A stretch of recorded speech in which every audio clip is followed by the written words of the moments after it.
திருச்சி மாவட்டம் முசிறியில் முதலமைச்சர் எடப்பாடி பழனிசாமி பிரச்சாரம் மேற்கொண்டு வருகிறார். அதன் நேரலை காட்சிகள். அதை நிறைவேற்றுகின்ற பொழுது நமக்கு இந்த பிரச்சனையே கிடையாது. நமக்கு தேவையான நீர் கிடைக்குது. அப்ப வற்றாத நதியிலிருந்து எடுக்கிறோம். அதே கோதாவரியில வற்றாது.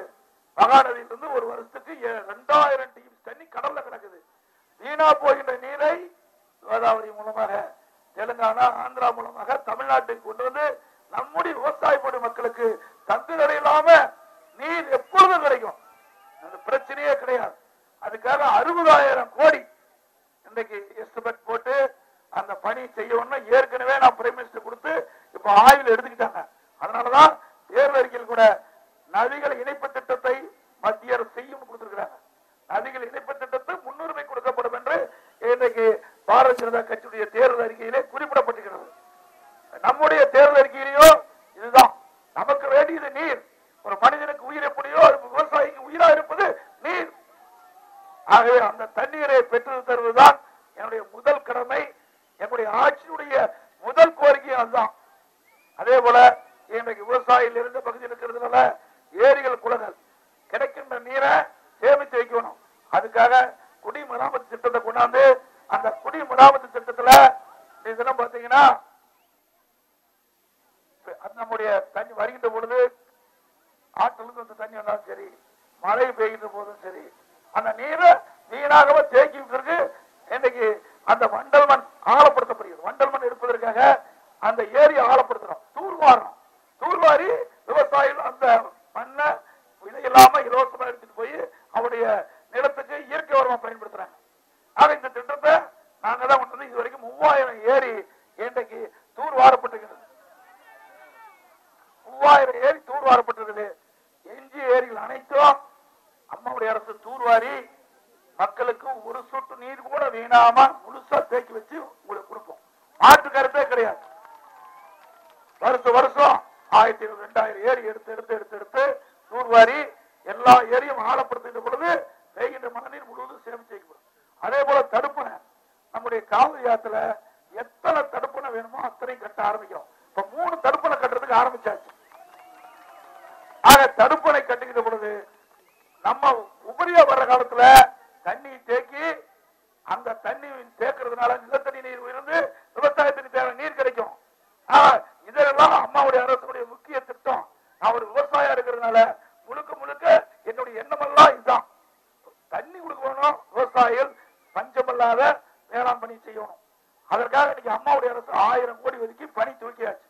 ஒரு வருஷத்துக்கு முந்தைய நீர் மேலாண்மை அமைப்பு என்ற ஒரு அமைப்பை ஏற்படுத்தி 4 ஓய்வு பெற்ற தலைமை பொறியாளர் நியமிச்சு அவளுக்கு எல்லா வசதி செஞ்சு கொடுத்து ஒவ்வொரு மாவட்டமா ஒவ்வொரு நதியை ஓடையின் குறுக்கே போய் எதெல்லாம் தண்ணி வீணா போகுது மழை காலத்தில் கணக்கிட்டு அரசுக்கு சமைச்சிட்டு அவன் ஆய்வறிக்கை கொடுத்துட்டு இருக்காங்க. கொடுக்க நாங்க தடுப்பணை கட்டிக்கிட்டு இருக்கிறோம். இதற்காக சொன்னா இது மிகப்பெரிய திட்டம்.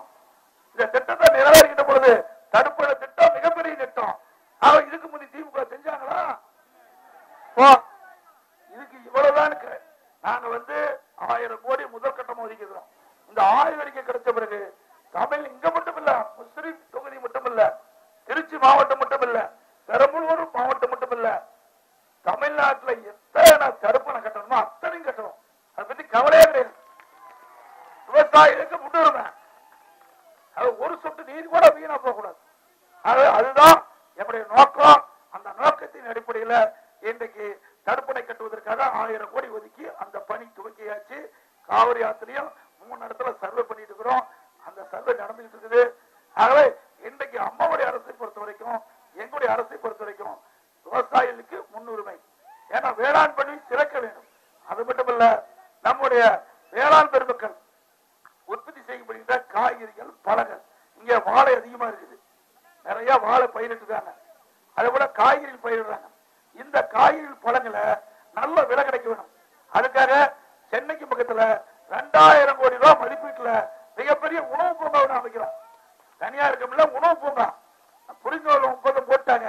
அந்த 2000 கோடியில் உணவு பூங்கா வருகின்ற பொழுது நம்முடைய மாவட்டத்தில் ஒரு பகுதியில பெரிய மார்க்கெட் அமைச்சு விவசாயிகள் அது கூட விற்பனை பண்ணலாம். ஆன்லைன்லயே விற்பனை பண்ணலாம். விலை குறைக்குமா இருந்தா பக்கத்திலேயே ஒரு சேமிப்பு கிடங்கு கட்டுறோம். குளிர்சாதன சேமிப்பு கிடங்கு அதுல நீங்க சேமிச்சு வச்சிடலாம். அவங்களுக்கு வாடகை கிடையாது, விவசாயிகளுக்கு வாடகை கிடையாது, 1 மாசம் வரைக்கும் வாடகை கிடையாது. நீங்க விலையேறும் போது அதை விற்பனை செய்யலாம். இது விவசாயிகளுக்காக ஏற்படுத்தப்பட்ட திட்டம். 10 மாவட்டத்துல இப்ப அந்த உடலாம் கட்டிட்டு இருக்கிறோம், சேமிப்பு கிடம் கட்டிட்டு இருக்கிறோம். அந்த 2000 கோடியில அந்த திட்டம் நிறைவேறும். ஆன்லைன்ல மெட்ராஸ் ஆன்லைன்ல என்னென்ன விலைக்கு வேணுமோ நீங்க போட்டா உங்களுக்கு கட்டுப்படியாக விற்கிறோம். இல்லைன்னா தூக்கி சேமிப்பு குளிர் சேமிப்பு கிடக்குல அடிக்க வச்சுட்டு வந்துடலாம். அதே போல கால்நடை வளர்ப்பு அதே மாதிரிதான். வேளாண் பெருமக்கள் அதிகமா உமதொழில் கால்நடை வளர்ப்பு எல்லாம் நிலம் வச்சிருக்கிறோம், வைக்கோல் கிடைக்கும், தட்டு இருக்குது, நம்ம போட்டு பால் மாட்டை வளர்க்கிறோம், பால் கறந்து சொசைட்டிக்கு தனியார் வைக்கிறோம். இதை ஊக்குவிக்கணும் வந்திருக்காங்க. இதுல அடிக்கடி நம்முடைய பசுக்கு ஏதாவது நோய் ஏற்பட்டு அந்த வேளாண் பெருமக்கள் இழப்பு ஏற்பட்டுருது. இப்படிப்பட்ட காலகட்டத்தில் இதுக்கு தனி ஆராய்ச்சி நிலையம், ஒரு பூங்கா, மிகப்பெரிய கால்நடை பூங்கா 900 ஏக்கராவில் கால்நடை பூங்கா ஒண்ணு அறிவிக்கப்பட்டு திட்டம் ஆரம்பிக்கிறோம். 900 ஏக்கராவில் கால்நடை பூங்கா வரும்போது கிட்டத்தட்ட ஆசியாவிலேயே தெற்காசியாவிலேயே மிகப்பெரிய கால்நடை பூங்கா. அதுல கலப்பின பசு, நம்ம நாட்டு பசுகள், காளைகள், அதே போல ஆடு வளர்ப்பு, கோழி வளர்ப்பு, மீன் வளர்ப்பு, இப்படி நம்முடைய விவசாய சார்ந்த அந்த பணிகள் அந்த வேளாண் பெருமக்களுக்கு இதன் மூலமாக இதை நாங்கள் உருவாக்கி மக்களுக்கு தரோம், விவசாயிகளுக்கு தரோம்.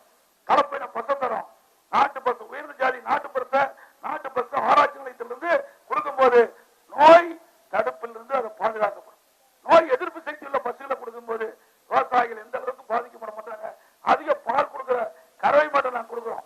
அந்த திட்டமும் இப்போ நாங்க ஆரம்பிச்சாச்சு. ஆனா வேளாண் பெருமக்களுக்காக உருவாக்கப்பட்ட திட்டம் குறுகிய காலத்துல நான் முதலமைச்சராகி 2 வருஷத்துல நான் செஞ்சிருக்கிறேன். ஆகவே இது உங்களுடைய அரசு, விவசாயியுடைய அரசு. விவசாயிகள் என்ன இன்னைக்கும் அதை நாங்கள் நிறைவேற்றிய தீர்வோம். அதுல எந்த மாற்று கருத்து கிடையாது. அது மட்டும் இல்லைங்க, இப்ப வறட்சியான பகுதி, நான் திருச்சி நாமக்கல் இருந்து வந்தேன், நிறைய பார்த்தா வறட்சியான பகுதி. அந்த பகுதியில கோதாவரி காவிரி நதி இணைப்பு திட்டம் நிறைவேறுகின்ற பொழுது அந்த வறட்சியான பகுதிக்கு லிப்டிகேஷன் மூலமா தண்ணி ஏற்றி அரசாங்கமே கொடுக்கணும். ஏன்னா இப்ப அத்திக்கர வமனாசி திட்டம் அங்க கிட்டத்தட்ட ஒரு 40,000 ஏக்கருக்கு நிலத்தடி நீர் செறிவூட்டும், குளங்களை ஏரிகளை நிரப்பி அந்த தண்ணி நிலத்தடி நீர் உயர்ந்த விவசாயத்துக்கு பயன்படுத்துகிற திட்டத்தை உருவாக்கி இப்ப ஆரம்பிச்சாச்சு. அதே போல நம்முடைய கோதாவரி காவிரி நதி இணைப்பு திட்டம் முடிஞ்ச உடனே இங்க இருக்கிற நம்முடைய காவிரி ஆற்றிலிருந்து பம்ப் பண்ணி வறட்சியான பகுதிகளுக்கு தண்ணி கொண்டு போய் நம்முடைய ஏரி குளங்கள் நிரப்பி விவசாயிகள் தடையில்லாம வேளாண் பணி மேற்கொள்ளலாம். அதான் இப்படிப்பட்ட திட்டத்தை நாங்கள் உருவாக்கி வச்சிருக்கிறோம். அதுவும் இப்போ ஆரம்பிச்சாச்சு. எந்தெந்த இடத்துல எவ்வளவு ஏக்கர் நிலம் இருக்குது, எவ்வளவு ஏக்கர் வறட்சி இருக்குது, எங்கெங்கெல்லாம் ஏரி குளங்கள் இருக்குது, அதை எப்படி நடைமுறைப்படுத்தலாம் இப்போ அதிகாரிகள் வச்சு பண்ணிட்டு இருக்கிறேன். இதையெல்லாம் விவசாய பெருடி மக்களுக்காக அம்மாவுடைய அரசு கொடுக்கின்ற திட்டம் என்பதை இந்த நேரத்தில் தெரிவிக்கிறேன். ஸ்டாலின் மாதிரி பேசிட்டு போறோம் நான் இல்ல, சொன்னதை நாங்க செஞ்சுக்கிட்டு இருக்கிறோம், செய்வதைத்தான் நாங்க சொல்லுவோம். அதான் இன்றைக்கு இந்தியாவிலேயே விவசாய பணி மக்கள் 165 பேர், தமிழ்நாட்டில் 165 பேர் இந்த வேளாண் பணியை நம்பி தான் வாழ்ந்துட்டு இருக்கிறோம். விவசாயம் செய்யறோம், விவசாயம் சார்ந்த தொழிலாளி, விவசாய தொழிலாளி. ஆனா 65% பணியில ஈடுபட்டுகின்ற வேளாண் பெருமக்கள், வேளாண் தொழிலாளிகளுக்கு அம்மாவுடைய முதன்மை இன்றைக்கு முதன்மையா அவர்களுக்கு தேவையான திட்டங்கள் நிறைவேற்றப்பட்டு வருகிறது. அண்மையில் கூட தைப்பொங்கல் நடந்தது. தைப்பொங்கல் என்று எல்லா குடும்பத்தையும் அம்மாவுடைய முதன்மை இன்றைக்கு முதன்மையா அவர்களுக்கு தேவையான திட்டங்கள் நிறைவேற்றப்பட்டு வருகிறது. அண்மையில் கூட தைப்பொங்கல் நடந்தது.